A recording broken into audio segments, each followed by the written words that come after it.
Hey everybody, it's your girl Zaria here, and as you can see today, we ain't inside the kitchen. But we'll be serving up our recipe for homeschool success.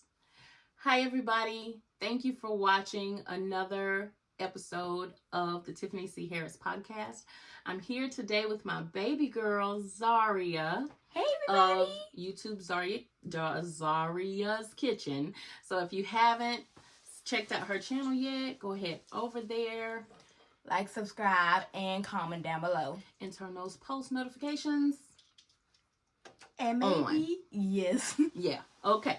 So anyway, as Zaria said earlier, we're here to talk with you about our recipe for homeschool success.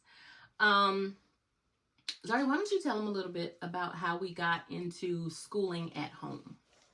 So, after we started homeschool, before we started homeschooling, I was doing virtual school.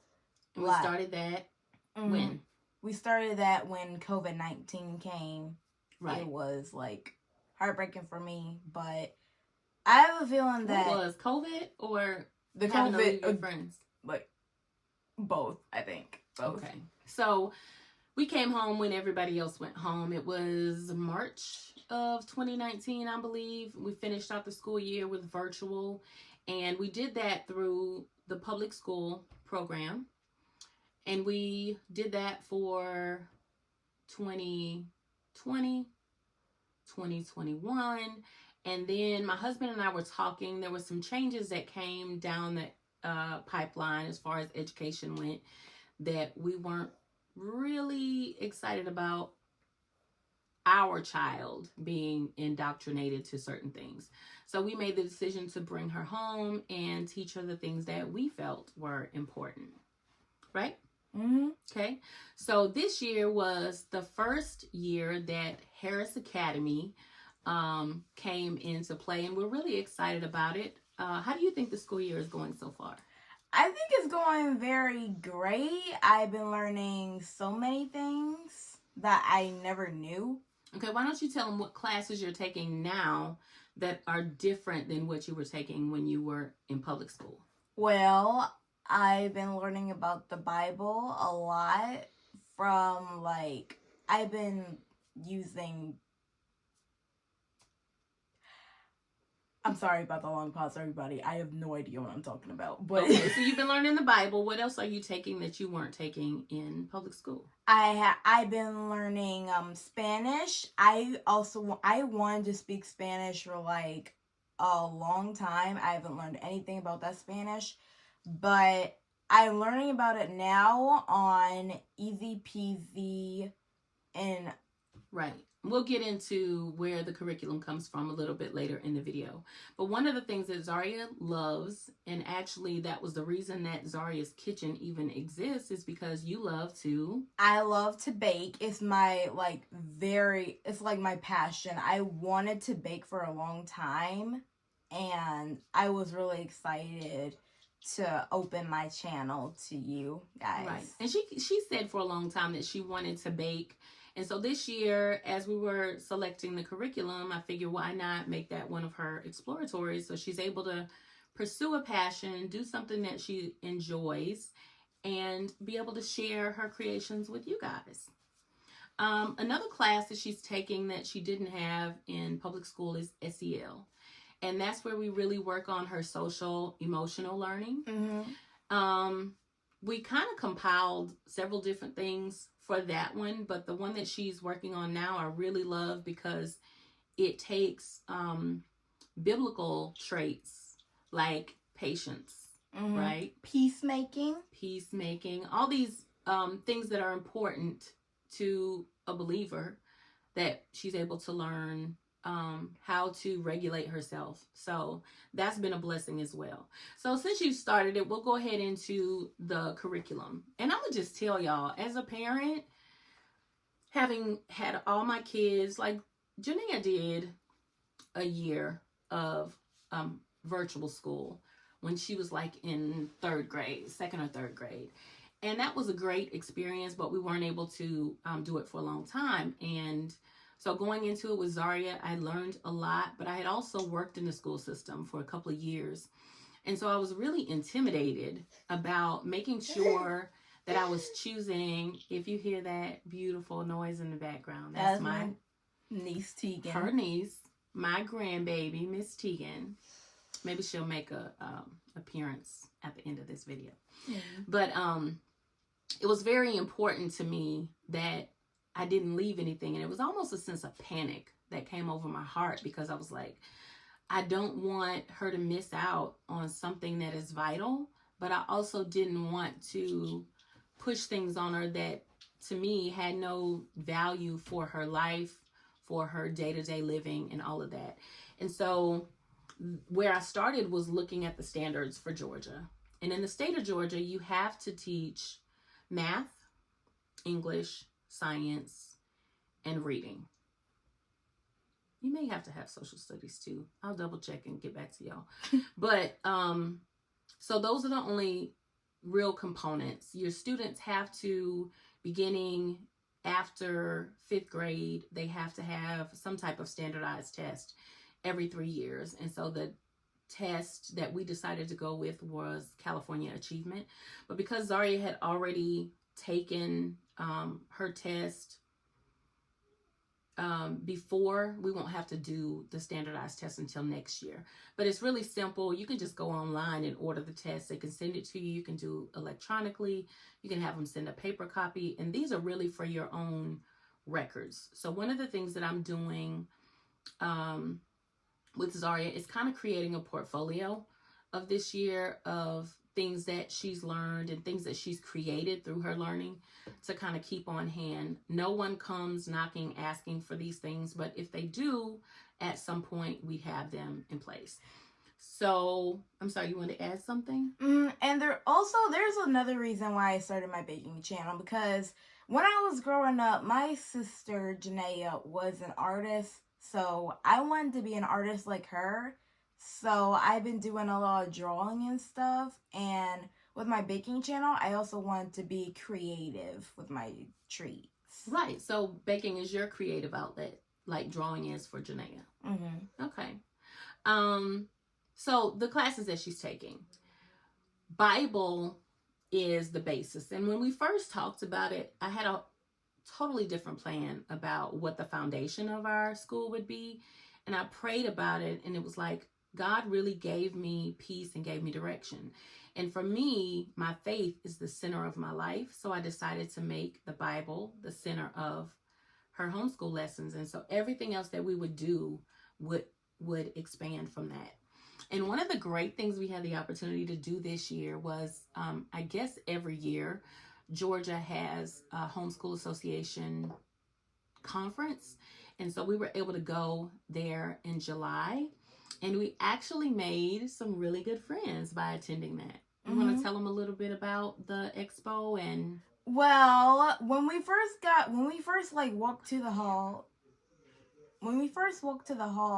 to the homeschool expo, I saw this girl with her afro ponytails. I told her hi. She said hi back. She walked past us. I told my mom she was kind of cute and I wanted to see her again. So while we were at the homeschool expo, we were kind of... Wait a minute. I asked you. You told me, you're like, Mom, did you see that girl? She's so cute. And I said, if we see her later, are you going to talk to her? And you said yes. And so as we're walking around, we're looking at the different textbooks, curriculum that they have, the online programs, as well as, standard books. And we ended up bumping into her as I was signing up for a homeschool association. They happened to come where we were, and her and Zaria just started talking, and they hit it off and were like best friends instantly. Right? You want to tell them her name? Her name is Tatiana. We'll say, hi, Tati. Hi, Hey, Miss Alonda. Hey, Miss Alonda. Miss Alonda is her mom, and I was able to meet her. And one of the things, we had prayed about it, because Zaria has friends that are much younger than she is. She didn't really have any girlfriends that were experiencing what she was at the time. Yeah. So I told her, I was like, God cares about the things we care about, right? So we prayed about it, and we were like, Lord, allow us to meet a family with a girl Zaria's age, part of a, a complete family with a mom and a dad, and they love Jesus like we do. And God just superseded our expectations because Zaria and Tati hit it off. But Alonda and I, and also Peggy, hi Peggy, we all became friends, and these women became like prayer partners for me. I want to say when we started school, it was probably the week before school, we decided that on Monday mornings we would get together and we'd pray each week for the girls, what they would learn, how we would facilitate their learning, and that we would be open to hear from God. And I'm hoping that you guys are still doing that. Well, scheduling has kind of changed it, but yeah, the friendship is still there. But it was so awesome, you guys, because she has a son same age as my son. Zaria and her daughter are the same age. She really cares about being a biblical wife just like I do, and so we're able to draw on one another's experiences. So that in and of itself has been amazing. So Bible is the beginning. Like I said, I'd share with you the curriculum. So I ended up finding this curriculum that went from Old Testament, starting with creation, and it goes all the way through Revelation. And it's called God's Hand in Our Lives. And it's free. You can download it, print it, and you've got Bible curriculum for an entire year. For history, for our social studies class, I already had a book called Manners and Customs of the Bible. And so she's learned about everything from animals during that time to how families worked, archaeology, women and womanhood. You name it, it's in that book. So that's our history. And it was a book that I already had. I hadn't used it yet, but I didn't know that I had got it in advance in preparation for what God was going to lead us to. She's doing a biology course, and it was important for Zaria to have some input in her education. So we looked at what different sciences would be appropriate for her at this age. And we found this curriculum by The Good and the Beautiful is the company. It's a Christian company. And so as she was learning about, on one of the early lessons was talking about I don't know if I said, the science is marine biology. So she was learning about different types of sharks and different marine animals. And so it connected it to creation, when God created those animals that live in the water, right? And so we were able to think about just looking at the intricacies of one shark, and for there to be hundreds of different types of species of sharks. And it just shows like how much detail God put into creation. And if he put all that detail into a shark, how much more special did he make us? Because the Bible tells us that we're made in his image. And he loved us so much. Right. So ELA was kind of a compilation of things and places, but one of the sources that we found, and Zaria mentioned earlier, she uses it for art and Spanish as well, is Easy Peasy. I think the website is homeschoolallin1.org. And so they have everything on there. You could actually do Bible on all of your classes from there. But we just kind of took what spoke to us most and put it together. And for her baking class, I found a book that is for her age group. It's called The Complete Baking Guide. I should have it with me to show y'all. But if you're interested in it, ask me in the comments and I'll be sure to drop that for you. SEL was, again, a compilation of different things. But all we did was put in 7th grade SEL curriculum free. And a list of resources came up. And so you just look and see what works for your family. The only curriculum that I purchased was math. And I was really nervous about that, not really knowing which way to go. But I found some free assessments to see. I believe that was also through Good and the Beautiful, to see where she was. Because Zaria is a kid with a math brain. Like, math concepts come to her very easily. And so when we did that, she tested on a 7th grade level for reading and also for math. So we decided we would go with 7th grade. So the math curriculum that I purchased is called Right Start Math. And I love it because it uses art to teach the concepts. And art is something that she enjoys doing. And so it just made a lot of sense to me. And like I said before, I want to be very creative. Mm-hmm. So for her to be able to do that, even with math, was a win-win. So here is a copy of the book. This is the solutions book that is for parents. But one of the things that I love about Right Start, not only is it a PhD that has created it, but they write the book to the student. And so even when you're reading through the intro book, it says that if there are questions, they really don't want the parents to call or email. They want the student to do it so that the teachers can directly connect with the student. And for me, that's awesome because Zaria is very independent. She likes to be able to come in and get started with her day and kind of work through. And if she needs me, then she'll call me in. So during our day, at the beginning of the year, we start out Bible together, right? We pray and we go through the Bible lesson together. We even found some really good videos on YouTube that correlated with the lesson. So we would watch it. Then it got to a point, Zaria's like, nope, I want to read it, you know? And that was such a blessing to me. So she reads through, and then there are questions. There may be discussion things for us to do together, but she really can work independently. And so we kind of decide, and if there's a day where she's like, Mom, I want you in with me today. So we'll read through the lesson together and we'll have the dialogue. It's a lot more hands-on for her than it is just reading through a book and trying to find answers. And so that was what I wanted. And we've even made more changes recently. Since starting her YouTube channel, Zaria is learning how to edit her own videos. She came up with her intro on her About page on YouTube. She wrote it, like it's from her. And so there's a sense of ownership that she gets to take in her learning, right?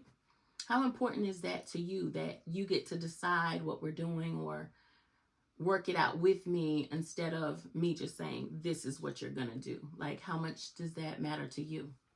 I have a feeling that it matters so much to me.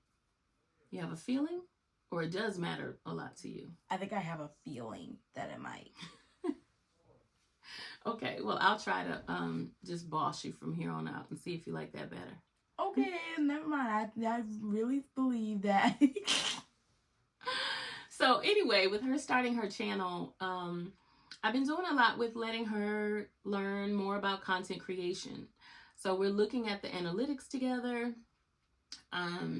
the words that she uses when she's creating, you know, and sharing her recipes with you. That is all her. You're getting authentic Zaria. So I love that her voice is being used and you get to hear from her as opposed to me scripting it out or someone else doing it. And if I ever need help, I can always go to my mom or my dad about it. Absolutely. Like if I need help, like melting the ingredients, I got my mom to help me do it. Mm-hmm. Mm-hmm. So what is your favorite homeschool class?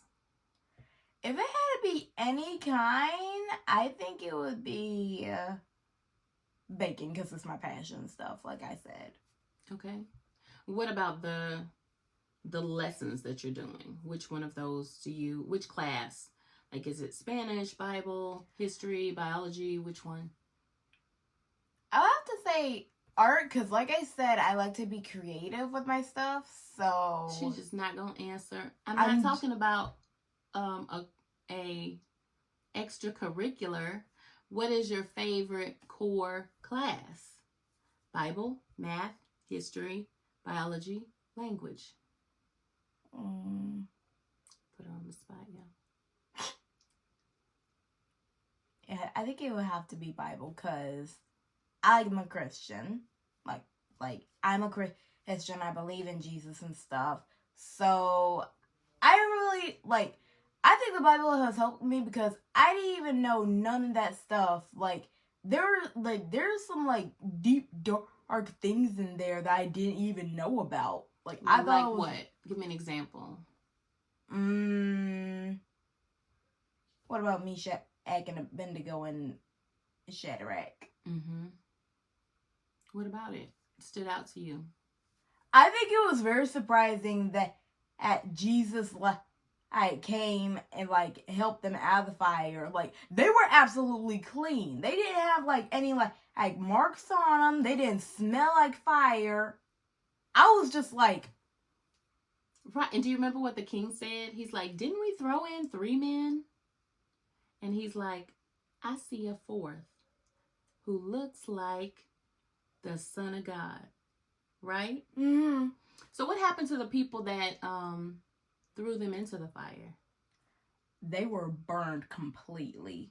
Okay. So get into your word, y'all. This is the kind of stuff that Zaria is learning, and we're so super excited about it because it's making the Bible come alive to her, right? Mm-hmm. And for me, when I was a kid growing up, it was just stories that I heard in Sunday school, but it wasn't something that I connected with. And so we kind of talk about the principles, like if God was with them in the midst of the furnace and Daniel with the lion, then isn't he with you no matter what you face? He's with you like all the time. Even at times when you're like happy, sad, frustrated, mad, whatever, you name it. He's with you, right? Mm-hmm. That's good. That's good. Zaria, is there anything else you want to share with them about our homeschooling journey and a recipe for success? So some of the things, all right, let me give y'all this recipe. So first things first, if you're a Christian family, pray about it and ask God kind of to lead you, even into the curriculum, what you're going to do, how your day is going to be structured. That's another thing. Our day, usually we get up in the morning, Zaria will have breakfast. Sometimes she'll work out with me. I don't make her do it every day. But she'll get into her Bible lesson. She'll do Bible, her scripture memorization, all of that. And she's got it planned out. She decides whether she's going to do her handwriting or spelling or Spanish whenever she wants to. And so it's what works for her. And on most days, by noon, we're done with the structured work.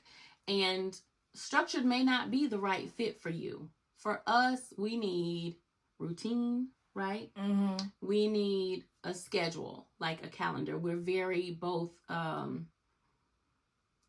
organized, in our day. And so knowing that between 8 and 12, this is what I've got going, like that works for us. That may not work for you. You may have kids where you need to let them sleep in the morning because their brain functioning isn't that high in the morning, so they do better in the afternoon. For us, if we wait to start school till 1 or 2 in the afternoon, we're going to miss that day, aren't we? Yes, it's really hard for us both to stay on task later in the day. So you really have to find what works for you. So all of that, I think, is going to come to you. Like, first, you're going to pray.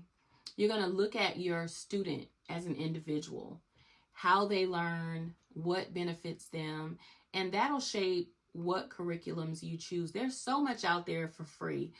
Homeschooling can be expensive if you feel like you have to buy a set curriculum from a company and it be all of the lessons. But there's so much flexibility even with the companies to where you can say, okay, I'm going to do math and language with this company and I'm going to do something else for science or math or whatever. And even with exploratories, like what is your child interested in? We're doing handwriting because Zaria likes writing in cursive. Mm-hmm. I found a handwriting workbook that is scriptures. Mm-hmm. So you can like practice your handwriting and like work on your scriptures at the same time. I mean, this book is like amazing. Yeah, it's awesome. And so we have really thoroughly enjoyed it, and it's been a blessing to our family. Also, the flexibility of it. We've also decided not to follow a regular school calendar. So we don't go to school August through May like we used to in the state of Georgia. We've decided to do all year schooling, which affords us the opportunity most months to where we'll have a week off every month. And that to us is awesome. Now, we won't have our last day of the 2023 school year, regular school year, until July as opposed to May. But we get to take time off and really have a break and regroup so that we're not fatigued. Because I know when I worked in the school system, by the time we came back to school in January, went through spring break, that seemed like the longest time. Teachers were fatigued, students were fatigued, and it just did not work for us at all. So being able to figure out what is going to work for you and your family is key, right? I would also say another thing is not feeling like your schooling has to look like anyone else's. It really is individual. Anything else you want to add? I think I only just got one thing to say. Okay. I have a feeling if you just work hard and do your best on your schoolwork, I have a feeling that you are going to be a great somebody someday. And just work hard, kick it. That's it. She gets so flustered. Like Zaria was saying, you define what works for you. And even the things that we describe as failures are success as long as you're learning from it, right? You learn how to move forward better the next go round, right? So that is our success for homeschooling. Thank you so much for joining us today. If you haven't already and you enjoyed this video, we ask that you would hit that like button, that you would subscribe to our channel. Drop us a comment. Comment down below what you even like the best, like the whole the homeschool thing, or like the addition of it. Like, I don't know what I'm saying. Thank y'all for watching. We'll see you next time.